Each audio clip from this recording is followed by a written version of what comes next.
Welcome back, Sebastian here. So time for my review for the 2025 Azerbaijan Grand Prix. Another quite dramatic twist in the Drivers' Championship. Do we now have 3 drivers in contention for the Drivers' Championship? I think it's a somewhat valid question that I think some people are starting to ask themselves after the result of today's Grand Prix. Definitely not the most exciting Grand Prix in terms of wheel-to-wheel action, but again, that really interesting twist. And qualifying yesterday, I think, was definitely the real highlight of the weekend. Very, very tricky conditions.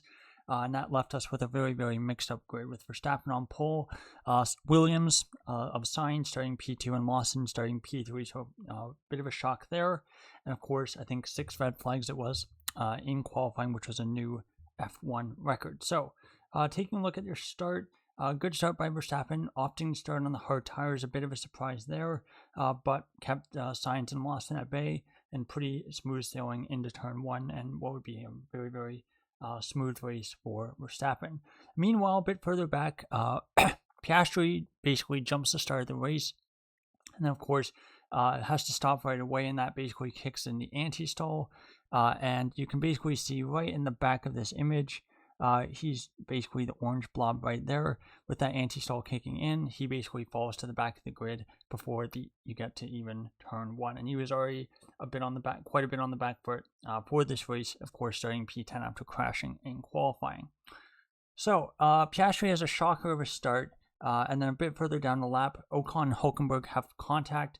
I believe that was at turn 6. Both of them able to carry on. Didn't seem like the damage or the contact caused too much lasting damage. But before we get to the end of that first lap, and actually right before the Ocon-Hulkenberg contact, we have our one big crash of the race, and is Oscar Piastri again. Quite the shocker of a weekend. I know many people said this online, but again, I think it really is one of the worst weekends that a driver in a front-running car has had in a very, very long time.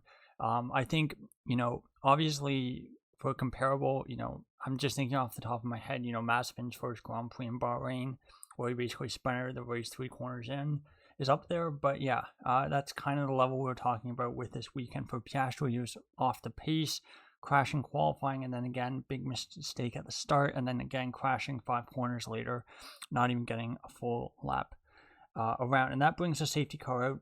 Basically just had front locking at turn 5 and 6 and just completely overestimated the grip levels in the car. So lap 2, Albon, Ocon both pit under the safety car, basically trying for an effective zero-stop strategy, going as far as they can to the end of the Grand Prix. Now Alonso, in the meanwhile, also got a 5-second penalty for a false start. He basically, unfortunately for him, starting right behind Piastri, reacted to Piastri's car moving. And because Piastri had the false start, so did Alonso, and that so picked up a 5-second penalty. Bit unfortunate there, but probably should have not reacted to Piastri's car. So safety car restart, and it's a terrible restart for Norris, who's basically asleep at the wheel, down in 8th place, I believe it was, and it basically allows Charles Leclerc to pass past him. And you can see basically in this image that there's basically almost like quite a few car lengths between Norris and the cars in front of him, which I believe was Hadjar at this point. So yeah, pretty terrible restart. Definitely did not help his Grand Prix. Lap 8, Hamilton overtakes Hadjar at turn 1 for P9. Lap 9, Tsunoda makes more than one move defending Russell. I thought, again, it was a little bit on the edge of potentially being one of those kinds of situations where you get a penalty, but seems like he got away with that. But lap 10, Russell does eventually get past Tsunoda at turn 3, and that moved the British driver up into P5. Then over the radio, one of the drivers, I can't remember who, said maybe rain in 20 minutes, and that definitely would have spiced things up, but unfortunately for us, that rain never came. Lap 15, Albon overtook Gasly for P17, Battle of the Bums, that one for sure. And at this point, Verstappen has a 4.1 second gap on Sainz, which again is maybe a little bit less than you would have thought, given that Sainz is driving Williams this year. But Verstappen did a really good job of just methodically, just kind of gradually increasing the gap as the Grand Prix went along. At this point, Lando Norris is still 8th, and I think that this is kind of where, at this point, I was like, yeah, Norris is probably not getting a podium. I think if this was a race where, overtaking was relatively easy, I think podium was definitely on the cards for Norris. I think, in clean air, his relative pace was definitely good enough for that. But yeah, the fact that he was basically stuck in DRS trains for the entire race, couldn't overtake, was definitely not great. Now, lap 17, our second big incident of the week of the race, I would say. This was contact between Albon and Colapinto around turn 5, so same corner where Piastri went off. And this was just kind of a bit of a clumsy move by Albon. Again, he was not properly alongside Colapinto, and basically just kind of sticks his nose up the inside. Colapinto kind of taking the racing line, does go right to the apex, and yeah, ends up basically getting spun around by Albon, and that kind of wrecked his race, as at that point he was honestly not looking too bad. He was ahead of Gasly and probably wouldn't have finished, although to be honest, given where Gasly ended up finishing, I don't think it would have really affected things too much for Alpine, but maybe Colapinto ends up finishing a position or two higher without that spin. Yeah, a bit of a careless one by Albon, and definitely one of his weaker races this season, if not his absolute weakest for this season. And he would eventually get a 10-second penalty for that move. Lap 19, Antonelli pits to try to undercut Lawson. He was stuck behind Lawson, who's doing a really good job in third place for Racing Bulls. And then a couple laps later, lap 21, Lawson basically is able to cover off Antonelli. But coming out of the pits, I think, yeah, we took the position against Antonelli, but lap 22, the following lap, Lawson apparently misjudged the deployment of his battery, his ERS, and that meant that his battery went to 0 on the main straight. Maybe a precursor to what we're going to see a lot next year, but that basically meant that he was a sitting duck halfway down the straight, and Antonelli basically just blew right past him. What was P9 at the time, but was of course virtual P3. Lap 26, Sainz pits, comes out ahead of Antonelli, so again covers off. Had to do that to cover off the young Italian. Bortoleto overtakes Ocon for P13. Albon does the same next lap, so Ocon really struggling on his tires. At this point, lap 37, Hamilton pits, comes out in 9th, and Bortoleto overtakes Stroll for P11. Norris, at this point, this is where he, of course, is running ahead of Lawson, ahead of Antonelli, and his goal, of course, was to try to come out, pit and come out in front of that battle, and that would have left him in basically 4th place, which would have been, I think, given the circumstances with the lack of overtaking, I think would have been an okay recovery. But unfortunately, McLaren has a slow stop for the second race in a row, so cue the conspiracy theorists on that one. And ends up basically right behind Lawson and Leclerc. But funnily enough, I think McLaren came out after the race and said, even if he had a fast stop, like a normal pit stop, like a 2.5 second stop, probably still comes out behind Lawson. I guess perhaps with cold tires would have been pretty hard to defend going into turn 3. But yeah, that unfortunately not great there for Norris. Again, an issue not really of his own making, but of course, if his pace was a little bit better, could have done that a little bit more easily. Now, lap 39, Tsunoda comes out in front of Lawson as well. Comes out in front of Lawson, but Lawson, on the warmed up tires, overtakes him into turn 3. So even if Norris had been able to do that, likely the same thing happens to him. Lap 40, Russell pits in front of Sainz. So again, Mercedes splitting the strategy, very clever of them to do that. And that meant that at least one of their two cars ends up in front of the Williams of Sainz.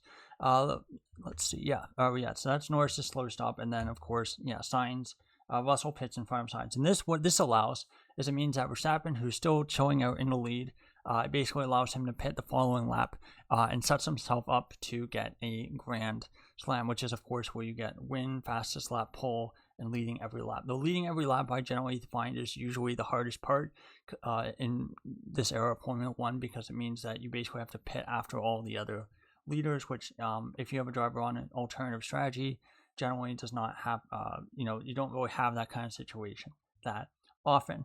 But yeah, that basically sets Verstappen up to get the Grand Slam. And then lap 41, Norris basically overtakes Leclerc for P7. Hamilton, basically team orders at Ferrari. He is basically let past Leclerc. Leclerc struggling a little bit on pace. In lap 47, the Lawson train continues until the end of the race, where you had a very, very close battle between Lawson P5 and then Tsunoda and Norris, the two Ferraris of Hamilton and Leclerc. So, lap 51, Verstappen takes your checkered flag. He wins the Azerbaijan Grand Prix, second straight win in a row. and he basically takes 25 points out of Piastri's championship lead.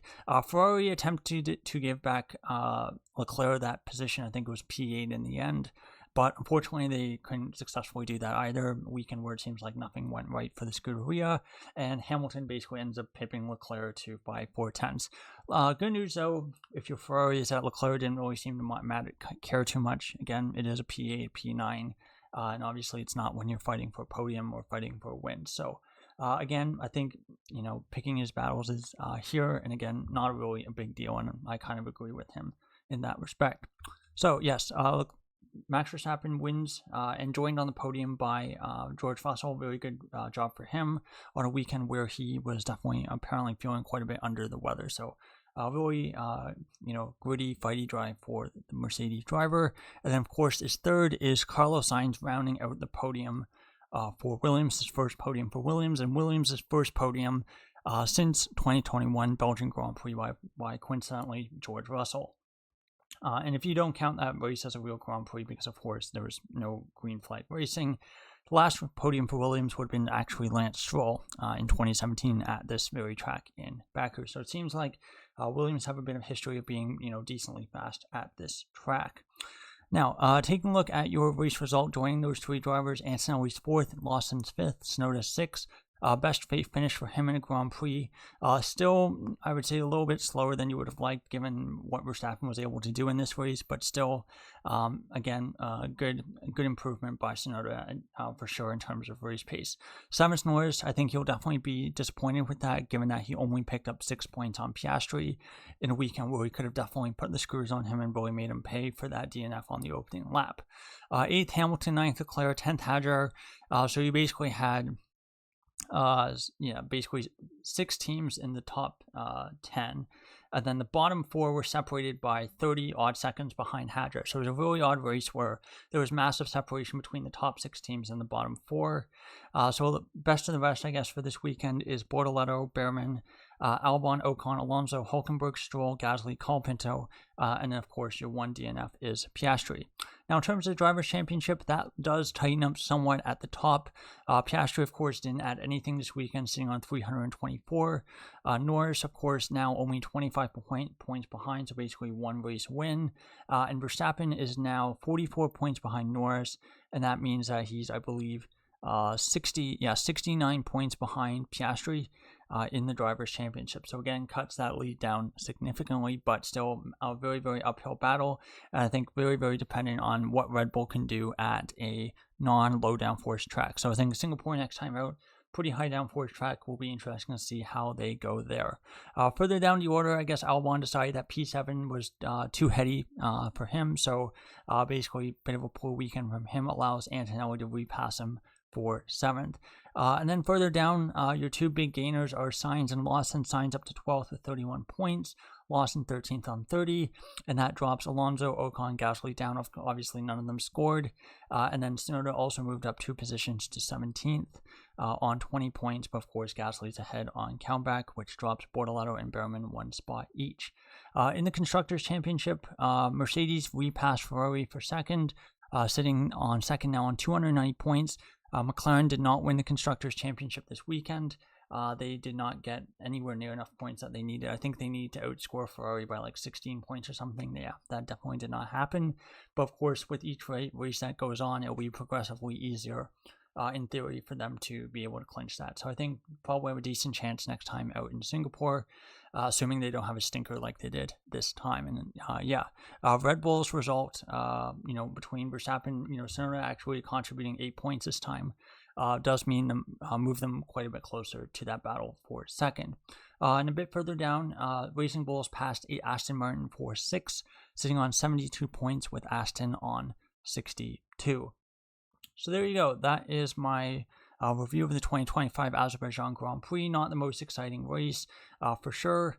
But of course, I think obviously with hindsight, we'll be able to see, what kind of weekend this was in terms of determining how the Drivers' Championship will shake out for the final, I would say, 7 races of the season. So thank you so much for watching, and goodbye.